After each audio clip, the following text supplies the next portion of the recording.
La muy cordial bienvenida para todos los amigos de La Verdad, aunque duela, a los especiales de Radio Cristiandad con el padre Juan Carlos Seriani. Hoy, última entrega de esta visita del padre Seriani aquí a nuestros estudios en el mes de febrero 2013. Bueno, muy bien, vamos a continuar entonces con este trabajo que nos hemos propuesto para este año 2013 acerca de nuestro Señor Jesucristo. Y toca hablar de la encarnación en sí misma. Sí, llegamos ya al comienzo entonces del Tratado del Verbo Encarnado. Para los que no nos han seguido ayer, hemos visto ayer las relaciones, las procesiones divinas al interior de la Santísima Trinidad para llegar a la noción de relación que establece la noción de persona en la Santísima Trinidad, y luego ya la noción de persona, la persona de nuestro Señor Jesucristo, la persona del Verbo, y ahora sí, vamos a ver la encarnación en sí misma. Entonces hacemos unas nociones previas para entrar en tema. La expresión encarnación corresponde a la utilizada por San Juan. El Verbo se hizo carne. Está en el prólogo de su Evangelio, capítulo 1 de San Juan, versículo 14. El verbum caro factum est. La expresión encarnación entonces corresponde a esa otra expresión de San Juan. El verbo se hizo carne, es decir, se encarnó, encarnación. Propiamente el misterio de la encarnación consiste en la unión de la naturaleza humana con la naturaleza divina en la persona del Verbo.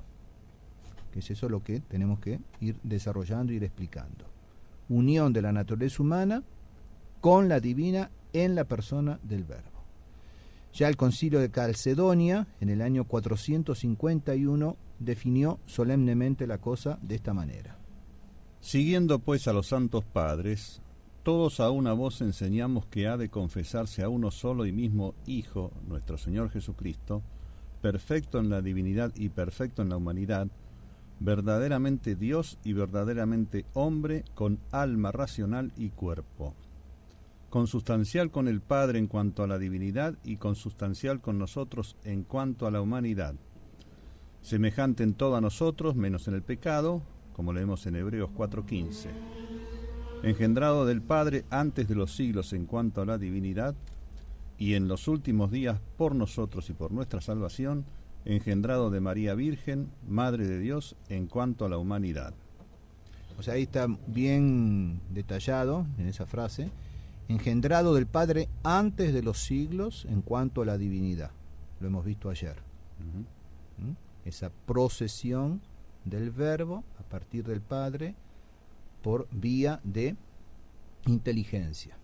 Engendrado del Padre antes de los siglos en cuanto a la divinidad. Y en los últimos días, por nosotros y por nuestra salvación, engendrado de María Virgen, Madre de Dios, en cuanto a la humanidad.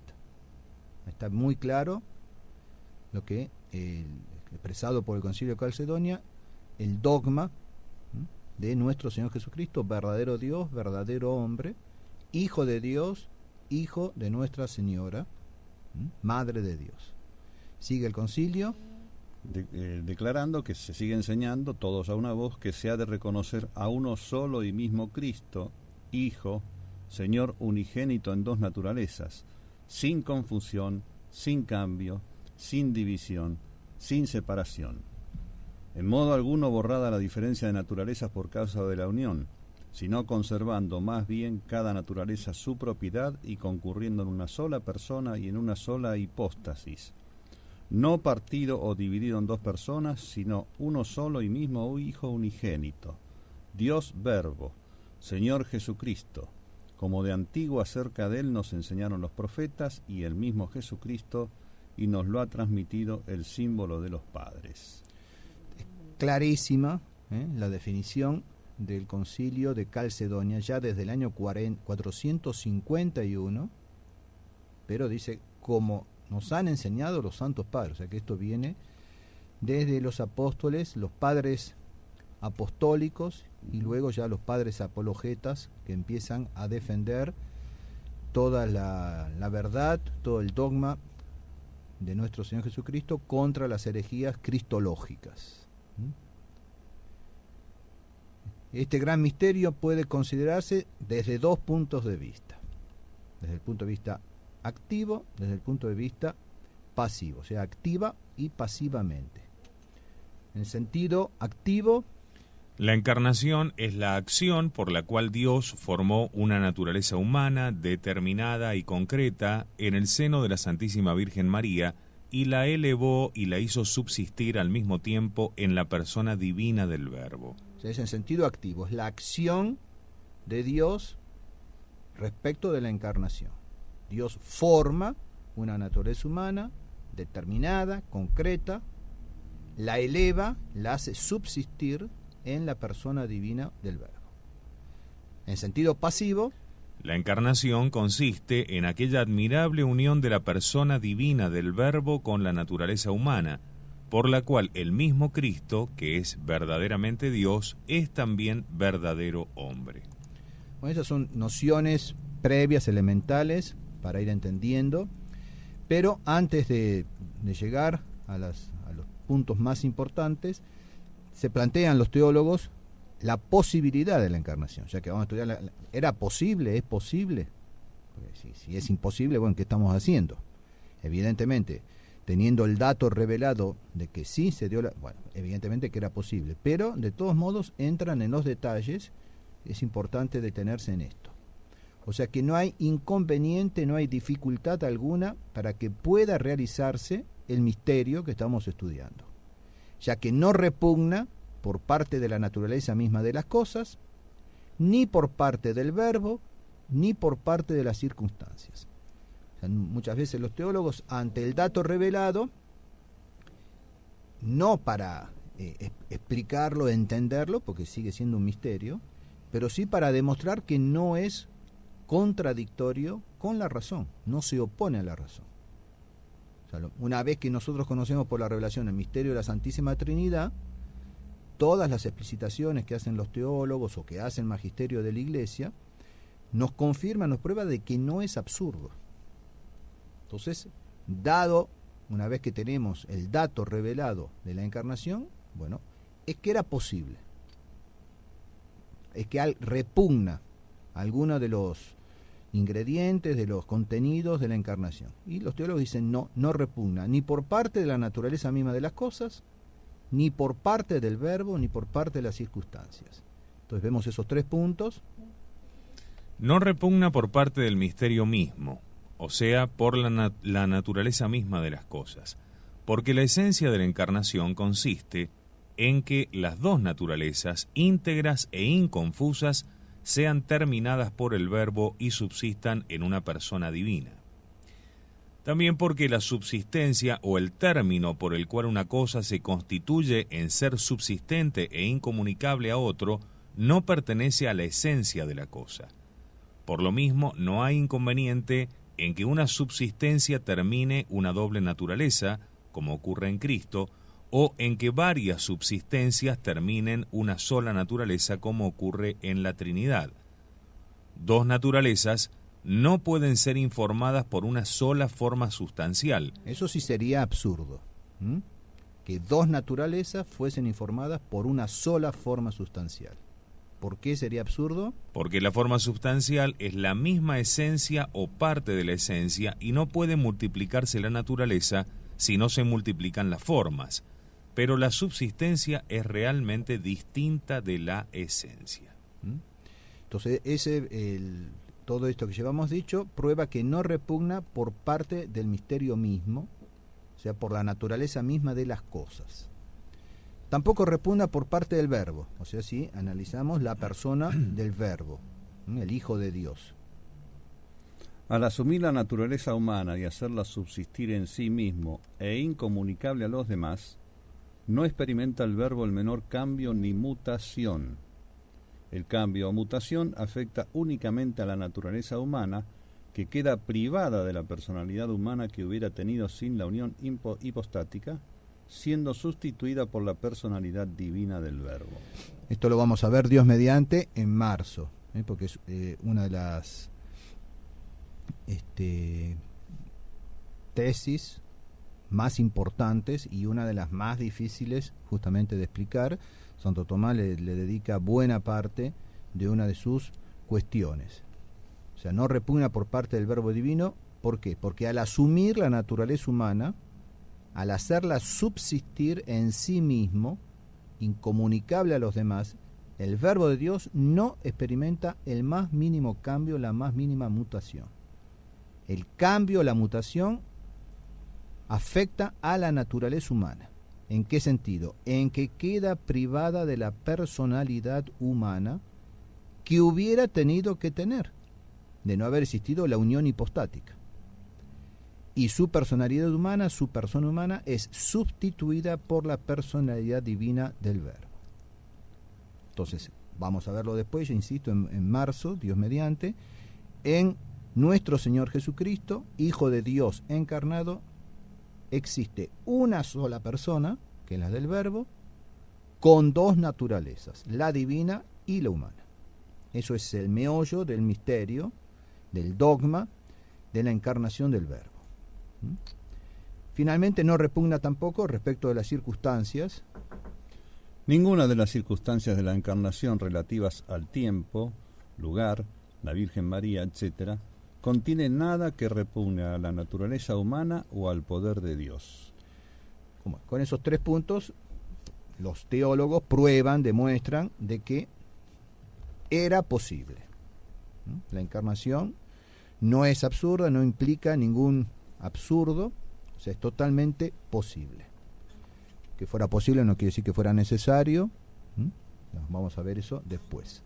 Entonces, justamente llega Santo Tomás en la primera cuestión del Tratado del Verbo Encarnado, en su Suma Teológica, la consagra a estudiar justamente la conveniencia, la necesidad y el motivo de la encarnación. Entonces, él no ve, no estudia el tema de la posibilidad. Eso lo hacen los teólogos, los comentadores de Santo Tomás, desarrollan un poco más el tema, pero sí estudia Santo Tomás la conveniencia, o sea, dado que es posible, ¿era conveniente? Dado que es posible y conveniente, ¿era necesario? Dado que era conveniente, posible, conveniente, necesario, vamos a ver con qué tipo de necesidad, ¿cuál es el motivo de la encarnación? ¿Por qué se encarnó el Verbo? ¿Para qué se encarnó el Verbo? Eso sí lo estudia Santo Tomás, esos 3 puntos. Eso está en la primera cuestión del Tratado del Verbo Encarnado, en la Suma Teológica, y él estudia entonces la conveniencia, la necesidad y el motivo de la encarnación, que es lo que vamos a ver ahora nosotros. En primer lugar, la conveniencia. Santo Tomás estudia la conveniencia de la encarnación, sea considerada en sí misma, independientemente de las circunstancias que pudieran acompañarla, sea en relación a las circunstancias del tiempo en que se realizó de hecho. Fue convenientísima la encarnación del Verbo considerada en sí misma. Dios puede comunicarse y se ha comunicado de hecho a las criaturas de 3 maneras. Primero, naturalmente. En este sentido, se comunica absolutamente a todos los seres creados. Dios está en todos ellos por esencia, presencia y potencia en virtud de su inmensidad. O sea que esa comunicación es natural, dado el hecho de la creación, por supuesto. Dado que Dios ha creado, Él se comunica a todos los seres creados, estando en ellos por esencia, por presencia y por potencia. Es decir, que si por un solo instante Dios dejase de estar por potencia, por ejemplo, o sea, es una creación continuada, o sea que sigue manteniendo el ser de las cosas, si por un solo instante dejase de mantener el ser de una criatura, esa criatura volvería a la nada, sería aniquilada. Entonces Dios puede comunicarse, y de hecho se ha comunicado naturalmente, pero también Dios se ha comunicado sobrenaturalmente. En este sentido se comunica a todos los que poseen la gracia santificante en este mundo o en el otro. Entonces, en un ser humano que está en pecado mortal, Dios está comunicado naturalmente, pero no sobrenaturalmente, porque no tiene la gracia santificante, o no la tuvo nunca, porque no recibió el bautismo de ninguna manera, o habiéndolo recibido, perdió la gracia por el pecado mortal. Dios no está sobrenaturalmente en ese ser humano. Entonces, comunicación naturalmente, sobrenaturalmente, y la tercera forma es hipostáticamente. Elevando a una criatura racional a la unión personal con la divinidad. Es el modo de comunicación más alto que puede darse, y en este sentido se comunicó únicamente a la humanidad de Cristo. Y este es el misterio del Verbo encarnado. La comunicación de la divinidad a la humanidad hipostáticamente, en la persona, en la hipóstasis de la segunda persona de la Santísima Trinidad, que es el Verbo. Entonces, la encarnación del Verbo en sí misma considerada fue convenientísima por dos razones principales. Hay otras, pero estas son las dos más importantes, que prueban, ¿no es cierto?, que fue muy conveniente. Primero, por la naturaleza misma de Dios. A cada cosa le conviene aquello que le pertenece según su propia naturaleza. Ahora bien, Dios es el sumo bien. Luego le conviene todo aquello que pertenece a la naturaleza del bien. Bueno, esa es una primera noción. A Dios le conviene todo aquello que pertenece a la naturaleza del bien. Pero al bien le conviene, por su misma naturaleza, difundirse o comunicarse a los demás. Y como Dios es el sumo bien, le conviene comunicarse en grado sumo, o sea, asumiendo una naturaleza creada y elevándola a la unión personal con Él, que es la suprema y máxima comunicación posible. A ver si entendimos. Es propio del bien comunicarse. Dios es el sumo bien, luego es propio de Dios el comunicarse de manera suma. Esa manera suma de comunicarse Dios es mediante justamente la encarnación, asumiendo una naturaleza creada y elevándola a una unión personal con Dios. Luego es convenientísimo el hecho de la encarnación. ¿Se entiende más o menos? Sí. Entonces, pero veamos de dónde parte el razonamiento de Santo Tomás. Dios es el sumo bien. Entonces aquí vamos a ver después, sí, el motivo de la encarnación. El motivo de la encarnación. Eso lo vamos a ver ahora, casi ya al final de este blog. Entonces, la encarnación, primera razón que da Santo Tomás y atrás de él los teólogos, es la naturaleza misma de Dios, el sumo bien, el hecho de comunicarse de modo sumo. Y la forma suma de comunicarse es asumiendo una naturaleza, elevándola a la unión personal con Él, es decir, esa asunción de la naturaleza humana, uniéndola hipostáticamente en la persona del Verbo. Luego, la encarnación es convenientísima. La segunda razón está tomada de otro motivo. Para la manifestación de los divinos atributos. Como dice San Pablo, las cosas invisibles de Dios se manifiestan a través de las cosas creadas. Ahora bien, la encarnación del Verbo nos da a conocer de modo admirable la infinita bondad de Dios, que no despreció la debilidad de nuestra pobre naturaleza humana. También su infinita misericordia, ya que pudo remediar nuestra miseria sin necesidad de tomarla sobre sí. También su infinita justicia, que exigió hasta la última gota de la sangre de Cristo para el rescate de la humanidad pecadora. Su infinita sabiduría, que supo encontrar una solución admirable al difícil problema de concordar la misericordia con la justicia, y su infinito poder, ya que es imposible realizar una obra mayor que la encarnación del Verbo, que juntó en una sola persona lo finito con lo infinito. Esta razón de la conveniencia de la encarnación nos muestra la manifestación de los divinos atributos.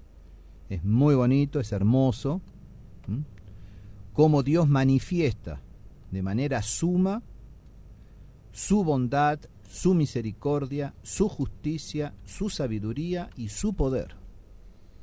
cómo encuentra el unir, el hacer concordar esos atributos que para nosotros, incluso algunos, son prácticamente opuestos. Cómo hace un juez humano para hacer resplandecer al mismo tiempo justicia y misericordia. Por lo tanto, bondad. Tiene en su alcance una gran sabiduría, tal vez un hombre, es muy sabio, pero tiene un poder limitado. Y al contrario, ayúdenme a pensar, tiene un poder casi ilimitado, pero es un necio. Hay una fábula, ¿no?, del padre Castellani, el pobre anacoreta que viene corriendo. ¿Qué te pasa? Me corre un necio con poder. Está escapando de un necio con poder. Y nosotros sufrimos un poco eso últimamente, ¿eh? Sí. En los últimos años. Necios con poder. No solamente en lo temporal. Claro. Yo me refería a lo religioso, ¿eh? Usted la agarró para otro lado. Yo no dije nada. No, sí, usted la agarró para otro lado. ¿Qué puse, cara de K? No sé. De F seguro que no. Y de B larga tampoco. Entonces, ¿cómo congeniar bondad, misericordia, justicia, sabiduría, poder? Y bueno, y la encarnación manifiesta la bondad de Dios, que no despreció la debilidad de nuestra pobre naturaleza humana. Es la bondad infinita que no desprecia unirse a la pobre naturaleza humana. Infinita misericordia. Habiendo podido remediar nuestra miseria de otra manera, la remedió por la encarnación. Él la podía haber remediado de otra manera, ¿eh? Tiene sabiduría, tiene poder. Pero hacía falta también manifestar la justicia. Y entonces exigió hasta la última gota de la sangre de nuestro Señor. Y ahí se ve sabiduría y poder. Yo puedo hacerlo. Quiero hacerlo. Pero ahí hace falta misericordia y justicia. Y ya lo sabemos, sobre todo para el que quiera profundizar en esto, ya no me acuerdo, creo que es del año 2010, y del año 2010, el sermón para el 10º domingo de Pentecostés, citando a Santo Tomás, citando a Santa Teresita, etcétera. Ahí yo hablaba justamente de cómo congenian, ¿no es cierto?, justicia y misericordia, y a partir de la colecta de ese 10º domingo de Pentecostés, que dice que Dios manifiesta su propiedad, o sea, es propio de Dios, se manifiesta de manera suma, perdonando y ejerciendo su misericordia. Y Santo Tomás dice que la misericordia va más allá de la justicia, citando la Sagrada Escritura justamente. Entonces no es que Dios sea injusto, sino que es misericordioso. Y bueno, toda esa relación, como la justicia de Dios es infinitamente misericordiosa y como la misericordia de Dios es infinitamente justa. Pero para eso hace falta una sabiduría infinita y un poder infinito. Y todo eso aparece perfectamente adecuado, concordado en el misterio de la encarnación. Tenemos para hablar horas sobre cada una de estas cosas, pero bueno, no tenemos tiempo. Entonces, este era el primer punto, fue convenientísima la encarnación del Verbo, considerada en sí misma por todo esto. Ahora, segundo punto, fue convenientísima la encarnación del Verbo en el tiempo que de hecho se realizó. Santo Tomás, por supuesto, no es el único, ¿no? Los autores se cuestionaban esto.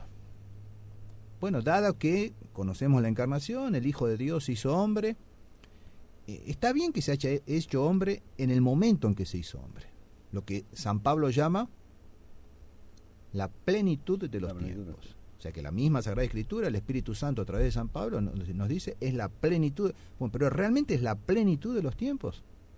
O sea, si Dios es tan bueno, si es tan misericordioso sobre todo, si tiene el poder y tiene la sabiduría, ¿por qué no se encarnó el mismo día del pecado original, por ejemplo?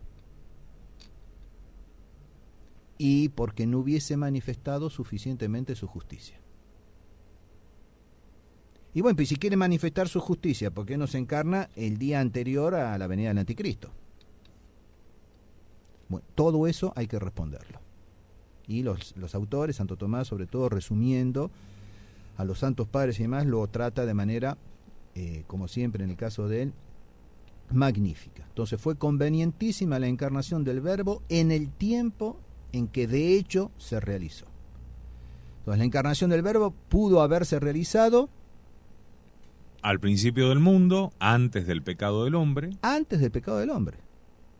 Porque de la misma manera que creó, podría haberse encarnado para manifestar su bondad. Ni por misericordia ni por justicia, sino simplemente con su sabiduría y poder, su poder, para manifestar su bondad como manifiesta su bondad al crear todo lo que creó. Entonces se podría tranquilamente haber encarnado sin que hubiese existido el pecado del hombre. Entonces, ¿por qué no se encarnó al principio del mundo antes del pecado del hombre?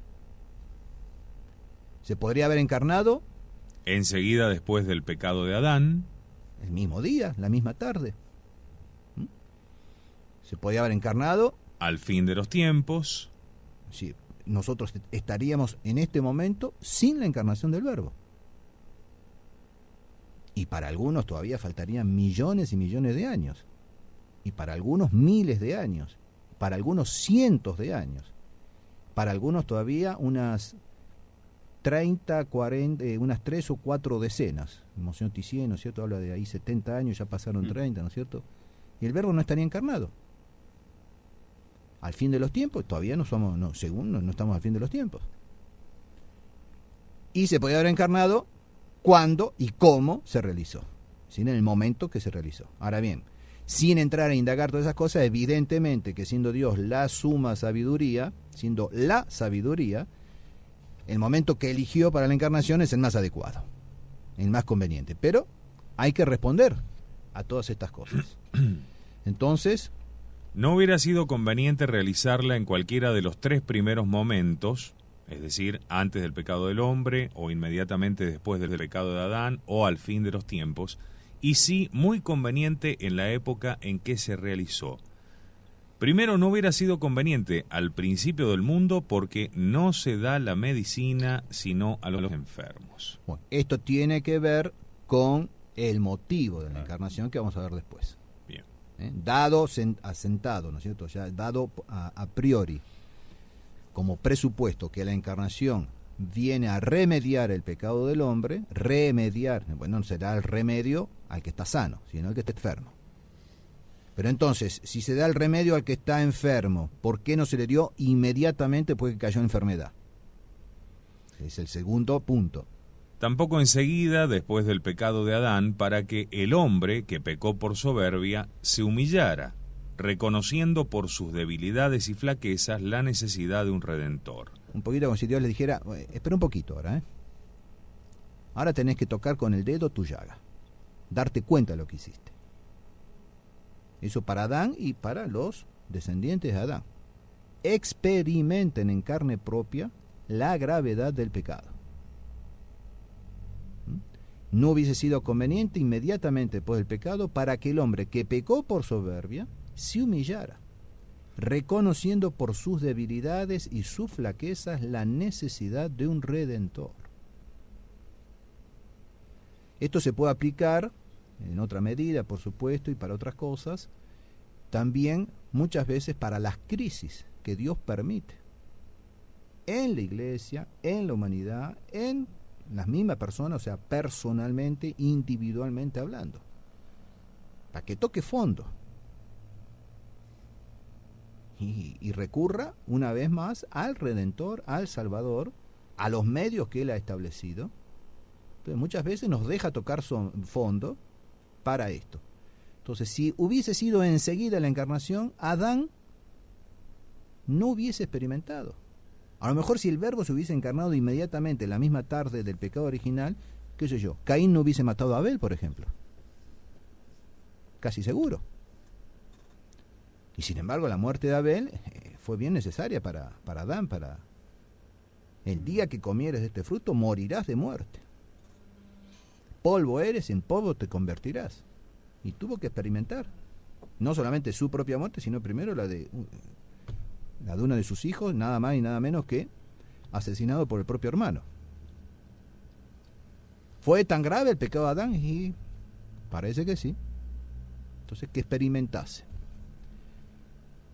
También para ir pasando de lo imperfecto a lo perfecto, de la ley natural a la ley mosaica y de esta a la evangélica, así como por la dignidad del Verbo encarnado, cuyo advenimiento fue conveniente que lo anunciara una larga serie de profetas.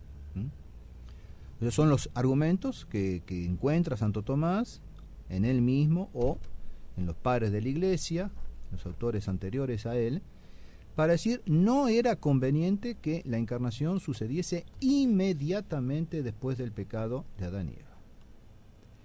Entonces, por todas estas razones, para que el hombre se humille, para que reconozca su flaqueza, llevémoslo al fin de los tiempos, que recontra toque fondo. Tampoco era conveniente para llegar a tanto. ¿Por qué?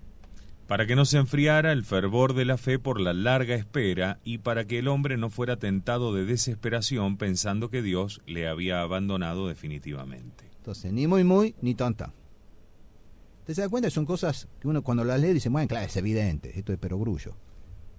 Pero si sin haberlo leído previamente en los autores, en Santo Tomás, con toda esta explicación, nos hubiesen preguntado, pero ni loco hubiésemos sacado ninguno de estos argumentos. Ni siquiera nos hubiésemos planteado el tema. Quizás un poco con aquello de la plenitud de los tiempos. A mí también me hizo pensar en su momento, ¿por qué esta es la plenitud de los tiempos? ¿Por qué hace 2000 años? Claro, pero hace falta la expresión de San Pablo de la plenitud de los tiempos. Sí, obvio, claro. Y a mí se me ocurre pensar otra cosa acá respecto al fin de los tiempos y la segunda venida. Estos factores que se ven acá, el enfriarse el fervor de la fe y la tentación de la desesperación, parece que fueran a darse en los últimos tiempos de una manera casi absoluta, hasta que si se extendiera el tiempo los elegidos caerían. Sí, no fue tan abreviado los días. Entonces llega justo nuestro Señor en el momento en que la desesperación no cunde entre los elegidos. Está por cundir, pero no aparece. Y donde sí se ha enfriado el fervor de la fe y no encuentra fe sobre la tierra. No, se puede aplicar perfectamente. Pero entonces fue muy conveniente cuándo y cómo se realizó.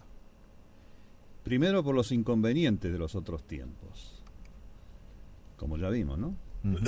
Y segundo porque Dios todo lo dispone con su infinita sabiduría del modo más conveniente. Por eso dice San Pablo que Dios envió a su Hijo unigénito al llegar la plenitud de los tiempos. Bueno, eso entonces, la conveniencia en cuanto al tiempo. Yo veo que a mí siempre, ¿no es cierto?, este tema, estos puntos, siempre me han, por así decir, apasionado. Estudiar esto, meditar esto. Entonces, por ejemplo, no digo que me va a pasar todo el mes de diciembre, ¿no? Pero en Adviento, que justamente conmemoramos, o para el 25 de marzo, la Encarnación, que conmemoramos justamente este misterio. Bueno, valdría la pena reflexionar un poco, meditar un poco sobre esto. Es una buena manera de preparar esa fiesta, la fiesta de la Encarnación, del Verbo, con la anunciación a la Santísima Virgen de parte del Arcángel San Gabriel, durante el Adviento, y reflexionar, y bueno, ¿qué sería de mí si el Verbo todavía no se hubiese encarnado? Y todavía estaríamos en el tiempo de los profetas. Imagínense. Y con la ley mosaica. ¿Quién le llevaba la atención, escuchaba? El mismo pobre se queja, Isaías, Jeremías. Sobre todo Isaías, no sé, se queja de que no lo escuchan. Isaías teniendo, Jeremías teniendo que huir, porque está profetizando lo que está profetizando y lo quieren matar. Profetízanos cosas agradables, le dicen. Profetízanos cosas agradables. Es un tema que tengo que desarrollar un día, lo tengo ya todo completo, ¿no? Pero tenía que desarrollarlo en la radio, la cuestión de los falsos profetas. y cómo el pueblo busca a los falsos profetas. Profetízanos cosas agradables. Y bueno, estaríamos en ese tiempo, esperando todavía. Bueno, pero de algún modo estamos en ese tiempo, Sí. Antitípicamente, pero Pero si estamos Sí, rodeados de ¿en cuánto? falsos profetas, rodeados por y arriba, por abajo. de profetas que son perseguidos y que son obstaculizados. O sea, Pero ya el verbo vino, tenemos Exacto. los medios, obvio. Yo tranquilamente puedo hacer caso obvio, ni los escucho. Tengo mi misa, tengo mi breviario, tengo 3, 4 fieles que quieren recibir los sacramentos, punto. Yo tengo lo necesario ya, ¿eh? Ujú. Pero si Cristo no hubiese venido todavía, ¿qué sería de nosotros? Entonces llegó el momento oportunísimo. ¿Cuándo y cómo era conveniente? Bueno, era posible. Es convenientísimo. ¿Se sigue de ahí que sea necesario? ¿Era necesaria la encarnación? Entonces aquí ya hay que entrar a pelear un poco más con nuestra inteligencia. Entonces una cosa puede ser necesaria de dos modos. Primero, en absoluto, o sea, imprescindiblemente. Verbigracia, el aire para respirar. Puede haber otros medios, o sea, podemos poner otros medios, ¿no es cierto?, que son imprescindibles. Por ejemplo, si yo quiero atravesar un río de un lado al otro, que es imposible atravesarlo ganado, en barca, lo que fuese, y no hay otro medio, no tengo helicóptero, no hay otro medio que un puente. En ese caso el puente se hace imprescindible, absolutamente necesario si quiero llegar a la otra orilla. En sí es una necesidad de medio, pero ese medio se transforma, al ser el único, no hay otro, y sí o sí tengo que llegar del otro lado, se transforma en imprescindible. Entonces necesario absolutamente. Con más razón el aire para respirar, la comida para sobrevivir, comida, agua para sobrevivir.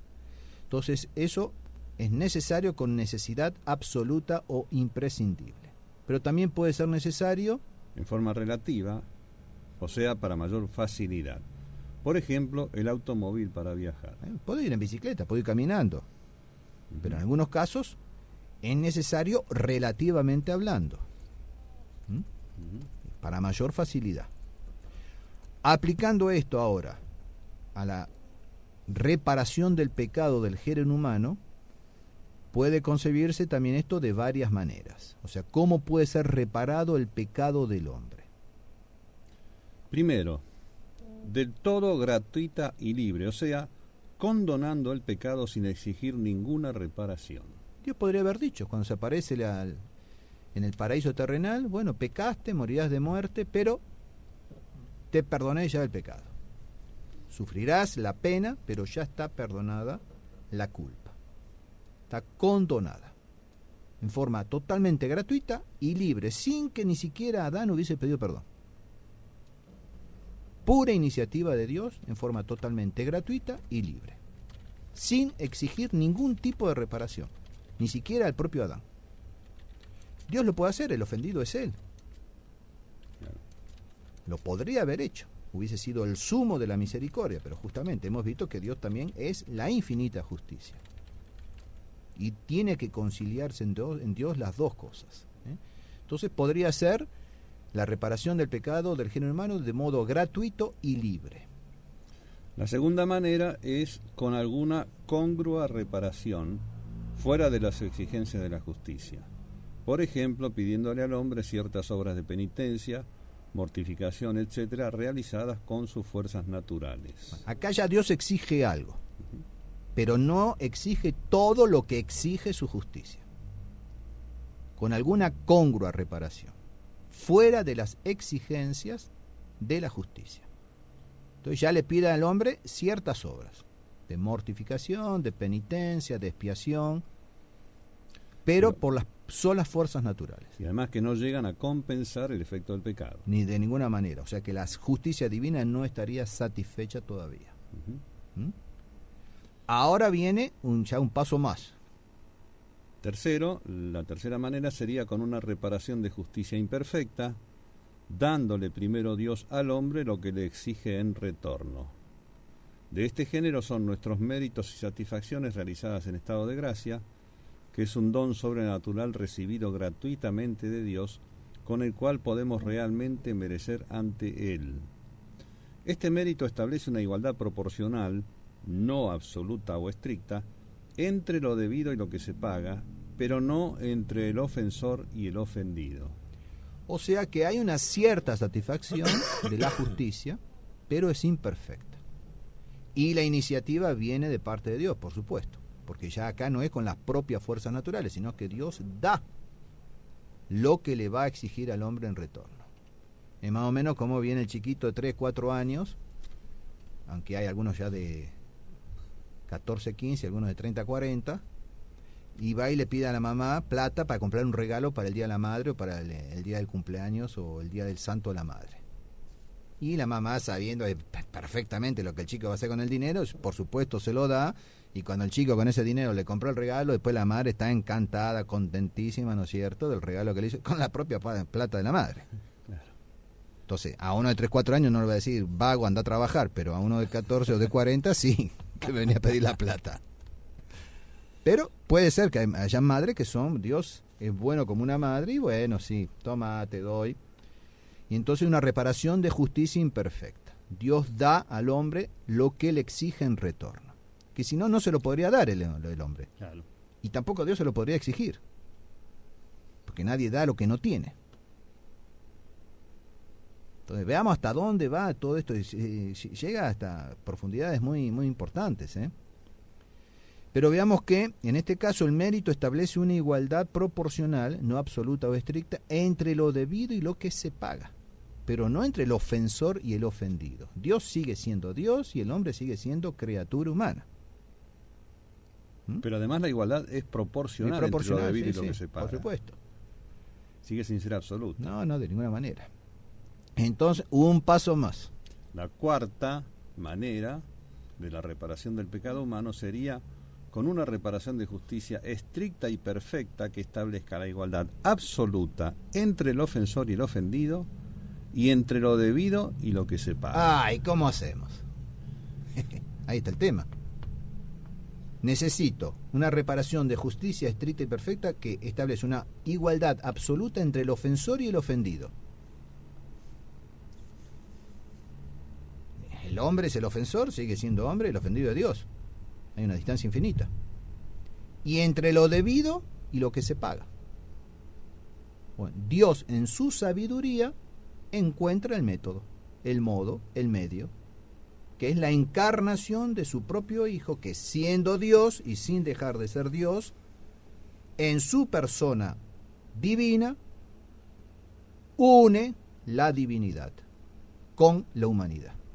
Y ese hombre, esa naturaleza humana, con la persona divina, todo lo que va a ser atribuido a la persona divina. Todos los actos de la humanidad van a ser atribuidos a la persona divina y van a ser actos divinos. Y entonces un solo suspiro, una sola lágrima, sin necesidad de toda la sangre de nuestro Señor y la separación del alma y del cuerpo, es decir, la muerte, un solo suspiro hubiese sido suficiente para establecer la estricta justicia perfecta en igualdad absoluta entre ofensor, el hombre, Dios, y el ofendido, Dios. Y entre lo debido, una ofensa infinita, y lo que se paga, una pena infinita por ser atribuida a la persona del Verbo. Y eso es lo que encuentra la sabiduría de Dios desde toda la eternidad. Desde toda la eternidad. Y ese decreto de la encarnación está desde toda la eternidad, aún antes que en el tiempo Dios hubiese creado y después en la plenitud de los tiempos hubiese determinado la encarnación.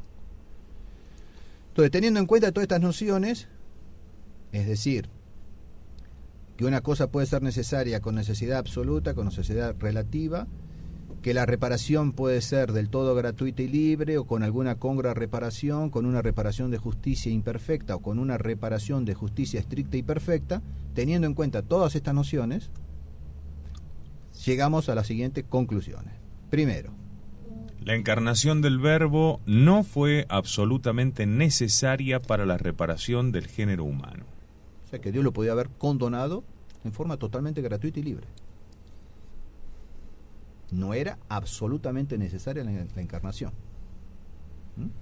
Puesto que Dios es a la vez el ofendido y el juez supremo, que no tiene sobre sí ningún superior a quien deba dar cuenta de sus actos. Enseña a Santo Tomás que la misericordia de Dios no contradice a su justicia, sino que es por el contrario su complemento y plenitud. Si Dios hubiera querido liberar al hombre del pecado... son palabras de Santo Tomás, Él dice así. Si Dios hubiera querido liberar al hombre del pecado sin exigirle satisfacción alguna, no hubiera obrado contra la justicia. No puede perdonar la culpa o la pena sin cometer una injusticia a aquel juez que debe castigar la culpa cometida contra otro hombre o contra el Estado o contra un superior. Las cosas que dice Santo Tomás. No puede perdonar la culpa o la pena sin cometer una injusticia a aquel juez que debe castigar la culpa cometida contra otro hombre o contra el Estado o contra un superior. Y en este caso sería incluso contra sí mismo, contra el juez, no en cuanto juez, sino en cuanto hombre o superior o miembro del Estado. No puede perdonarla. No se puede hacer el misericordioso. Tiene que ejercer la justicia el juez. Pero, dice Santo Tomás, Dios no tiene superior, y Él es el bien común y supremo de todo el universo. Por eso, si perdona el pecado, que tiene razón de ofensa únicamente para Él, a nadie hace injuria, así como el hombre que perdona una ofensa a él inferida sin exigir satisfacción al ofensor, no comete injusticia alguna, sino que obra misericordiosamente. Pero si al recibir la ofensa este hombre, esa ofensa, dañase el bien común, no puede perdonarla. No se puede hacer el buenito y perdonarla. Debe exigir justicia. Porque el que tolera una injusticia se hace injusto.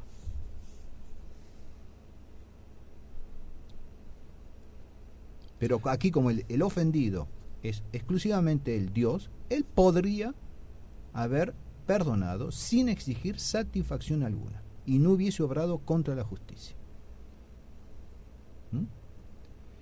Santo Tomás completa: cuando Dios usa de misericordia, no obra contra su justicia, sino que hace algo que está por encima de la justicia, como el que diese de su peculio 200 denarios a un acreedor, a quien no debe más que 100, tampoco obraría contra la justicia, sino que se portaría con liberalidad y misericordia. Otro tanto hace el que perdona las ofensas recibidas, y por esto el apóstol San Pablo llama donación al perdón, por donde se ve que la misericordia no destruye la justicia, sino que al contrario es su plenitud. Por eso dice el apóstol Santiago, la misericordia aventaja al juicio. Hasta ahí se va entendiendo, pero viene un segundo punto. Para la reparación del género humano en plan de justicia estricta y perfecta, fue absolutamente necesaria la encarnación del Verbo o de cualquiera de las divinas personas, o de otra cualquiera de las divinas personas. O sea que, en el primer punto, decía que Dios no hubiese obrado contra la justicia si hubiese condonado gratuita y libremente. Pero para la reparación del género humano en plan de justicia estricta y perfecta, fue absolutamente necesaria la encarnación del Verbo, la segunda persona de la Santísima Trinidad, o del Padre o del Espíritu Santo. Después vamos a ver por qué es más conveniente que haya sido el Hijo y no el Padre o el Espíritu Santo. Entonces, pero para reparación del género humano en plan de justicia estricta y perfecta, no había otra solución. Entonces, si Dios quería una reparación estricta y perfecta en justicia, no tenía otro medio. Para una satisfacción condigna, según todo el rigor de la justicia estricta y perfecta, se requiere no solo la igualdad entre lo debido y lo pagado, sino también la igualdad entre el acreedor y el que satisface la deuda. Pero solo una de las personas divinas puede reunir estas condiciones tomando carne humana. Luego, en este supuesto, la encarnación era absolutamente necesaria para la redención del género humano. El pecado, en efecto, abrió entre Dios y los hombres un abismo infinito, imposible de rellenar por parte del hombre si Dios le exigía una reparación en justicia estricta. A lo sumo podría el hombre ofrecerle a Dios una reparación de justicia imperfecta, recibiendo antes del mismo Dios lo que el hombre debía ofrecerle en reparación. Solo un hombre Dios podía salvar la distancia infinita entre Dios y nosotros y pagar la deuda totalmente y con bienes propios. Bueno, mucho más adelante, en la Suma Teológica, dentro de este tratado, Santo Tomás va a estudiar el tema de mediador, Jesucristo mediador, que justamente reúne aquí estas cualidades, estas condiciones. Hace falta que el mediador esté en contacto con las dos partes. Va a mediar, intermediar entre la divinidad y la humanidad. Y es necesario no solamente que esté en contacto con las dos, sino que también lo que una de las partes le debe a la otra pueda, en estricta justicia, otorgarla, concederla, obtenerla. Entonces, como el pecado abrió entre Dios y los hombres un abismo infinito, esas dos orillas, ¿cómo vamos a lograr que esas dos orillas vuelvan a unirse, a tocarse?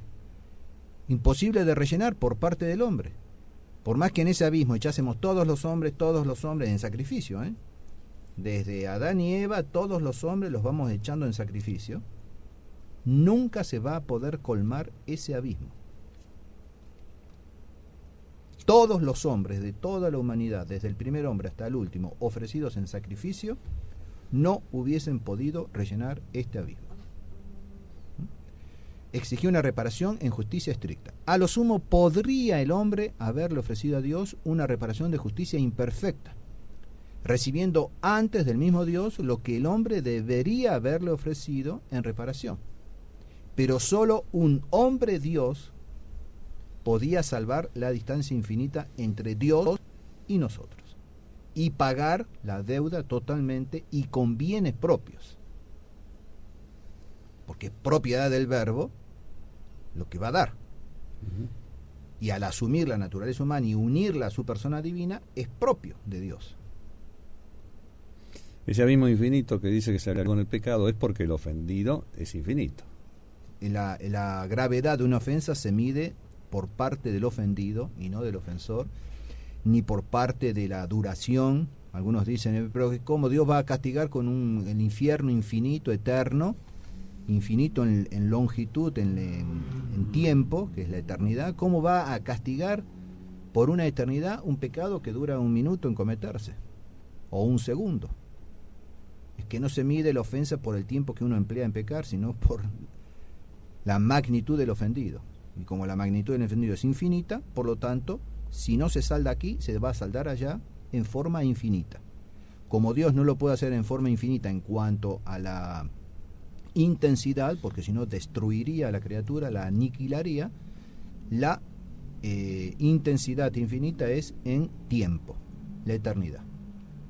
Y para los que todavía se escandalizan, recuerden, ya lo hemos visto acá cuando hemos tratado el infierno, ¿no es cierto?, en los novísimos, los especiales sobre los novísimos, incluso en el infierno Dios ejerce su misericordia porque no castiga como tendría que castigar, porque si no aniquilaría a la criatura. Entonces, tercer punto. La encarnación del Verbo fue el modo más conveniente de redimir al hombre entre todos los modos posibles. Para demostrarlo, establece Santo Tomás una doble serie de razones, en orden a promovernos al bien y en orden de apartarnos del mal.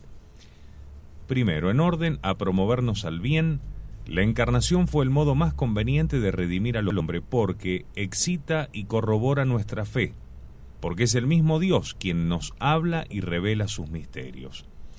Segundo, porque aumenta nuestra esperanza al ver morir en la cruz al mismo Hijo de Dios con el fin de salvarnos a nosotros. También aviva la caridad, porque amor con amor se paga, y el amor de Dios a nosotros llega a su colmo al entregarnos a su Hijo unigénito. Nos impulsa a obrar con rectitud, al darnos en Cristo el ejemplar y modelo perfectísimo de todas las virtudes, y nos hace plenamente participantes de la divinidad por la gracia santificante que nos mereció Cristo, y nos hace verdaderos hijos de Dios. Eso en cuanto a promover el bien en nosotros. Las 3 virtudes teologales, el ejemplar, el prototipo de toda virtud, perfectísimo que es Cristo, y participar de la divinidad mediante la gracia santificante que nos mereció Jesucristo justamente por su sacrificio. Pero también en orden a apartarnos del mal. En ese sentido, la encarnación del Verbo nos libera de la esclavitud de Satanás, porque Cristo venció al demonio y al pecado, y nosotros podemos vencerles también en virtud de los méritos de Cristo. Además, la naturaleza humana es por la encarnación del Verbo más digna de veneración que la misma naturaleza angélica, con lo cual se nos quita la ocasión de la idolatría y veneración de los demonios, que son ángeles, aunque malos. También nos da una idea elevadísima de la verdadera dignidad de la naturaleza humana. Hoy que se habla tanto de esto, ¿no? Claro. Entonces, la encarnación, el hecho de que el Verbo de Dios haya asumido y unido hipostáticamente a su persona divina la naturaleza humana, nos da una idea elevadísima de la verdadera dignidad de la naturaleza humana. Es decir, santificada por la encarnación del Verbo, y con ello nos mueve eficazmente a no profanarla por el pecado. En eso está la dignidad humana, en no profanarla por el pecado. Y no todas las pavadas que se escuchan, ¿no es cierto?, desde la revolución a esta parte, en cuanto simposio, en cuanto reunión, en cuanto seminario hay de los derechos humanos, en los congresos, en las encíclicas papales, en los concilios. Mon Dieu. Nos da, o sea, para apartarnos del mal, para apartarnos del pecado, que es el mal moral, la encarnación nos da una elevadísima noción de la verdadera dignidad de la naturaleza humana que no debemos empañar, no debemos opacar, profanar con el pecado. En eso radica la verdadera dignidad humana, en respetar los derechos de Dios. Ahora, acá hay una oposición interesante. El pecado abaja a todas las personas humanas, a toda la humanidad, y la encarnación la eleva también a todas, sí, por sí. encima de la naturaleza angélica. Ese es el primer punto, ¿sí? Así es. No, es lo miremos por donde lo miremos, es magnífico. Ese misterio es realmente magnífico. Pero hay más todavía, en orden a apartarnos del mal. La encarnación del Verbo nos quita la presunción, fuente de muchos pecados, porque la encarnación del Verbo se verificó sin ningún mérito nuestro, es pura gracia y misericordia de Dios. También nos quita la soberbia, raíz de todos los pecados, al ver al Verbo de Dios dándonos el más grande y sublime ejemplo de humildad. Nos libera del pecado al aplicarnos la satisfacción que Cristo ofreció por nosotros. El hombre no podía satisfacer por sí mismo, ni mucho menos por todo el género humano. Dios no debía ofrecer satisfacción alguna. La solución maravillosa fue juntar en Cristo las dos naturalezas, divina y humana, bajo una sola persona, la divina del Verbo. Dice hermosamente San León Magno: la debilidad es recibida por la fortaleza, la humildad por la majestad, para que, como convenía a nuestro remedio, el mismo y único mediador entre Dios y los hombres pudiese morir como hombre y resucitar como Dios. Si no fuese verdadero Dios, no nos traería el remedio, y si no fuera verdadero hombre, no nos hubiera dado ejemplo. Vean cómo los santos padres, para colmo en este caso, un santo papa, San León Magno, resume en 4 renglones, en 4 líneas, todo este misterio. Que nosotros necesitamos y hojas y hojas y hojas y palabras para ir explicitando. Dice hermosamente San León Magno, vale la pena repetir y explicar un poco. La debilidad es recibida por la fortaleza. La debilidad, en este caso la humanidad del hombre, es recibida por la fortaleza de Dios. La humildad por la majestad. Siempre lo mismo, los 2 cabos que debe unir el puente, las 2 orillas. Sí, de una distancia infinita, además. Uh-huh. La humildad es recibida por la majestad. Entonces, debilidad por la fortaleza, la humildad por la majestad. ¿Para qué? Para que, como convenía nuestro remedio, el mismo y único mediador entre Dios y los hombres pudiese morir como hombre y resucitar como Dios. O sea, debilidad como hombre y morir. Uh-huh. Fortaleza como Dios y resucitar. Humildad como hombre para morir y de la manera que murió. Uh-huh. Y majestad como Dios para resucitar como resucitó. Uh-huh. Pero si no fuese verdadero Dios, no nos traería el remedio. Y si no fuera verdadero hombre, no nos hubiera dado ejemplo. Magnífico. Uh-huh. El texto de San León Magno, muy bonito. Entonces, terminamos aquí con el primero de los puntos, la necesidad de la encarnación. Y ahora tenemos que atacar el segundo punto, el motivo de la encarnación. Que es muy interesante también. Pero vamos a necesitar un café para esto. Bueno. Así que una breve pausa. ¿De los buenos o de los baratos? No, de los buenos, colombianos. Me extraña. Ya regresamos aquí a Radio Cristiandad para la última parte ya de los especiales con el padre Juan Carlos Seriani de este mes de febrero 2003.